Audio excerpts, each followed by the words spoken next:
Dnes sa spolu pozrieme na karty pravej lásky, ktoré sú primárne určené na výklady zamerané na vzťahy. Sú zabalené v takejto odolnej krabičke. Ja vám ich takto otvorím. Súčasťou balenia je výkladová knižka spolu s návodom, ako karty vykladať a s popisom každej jednotlivej karty. Ukážem vám ešte zadnú stranu. Táto sada obsahuje 36 kariet.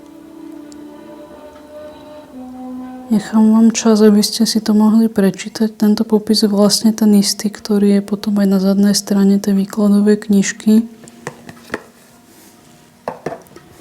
Tu si len tak zbežne ukážem vám takto obsah. Tak, aby ste si ho mohli prezrieť. Ešte pokračovanie. V úvode sú vlastne inštrukcie potom, ako treba karty vykladať s nejakými úvodnými popismi. Tu máme presné návody, ako karty používať v rôznych situáciách a metodách výkladu. No a tu nám už potom nasledujú jednotlivé karty s bohatým popisom. Takže myslím si, že to je pekne spracované, aj tie texty samotné. A toto je vlastne už dokonca. Knižočku odložíme a v podstate vyberieme si karty. Krabička je pekná, odolná. To je pekne spracované, tu dáme bokom. Ja vám teraz ukážem všetky karty z celej sady. Budem ich jednotlivo otáčať, aby ste si ich mohli prezrieť, ak vás zaujali, aby ste vedeli, ako vyzerajú.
To je posledná a na budúce si zase ukážeme nejaké iné karty, ktoré zvyknem používať vo výkladoch.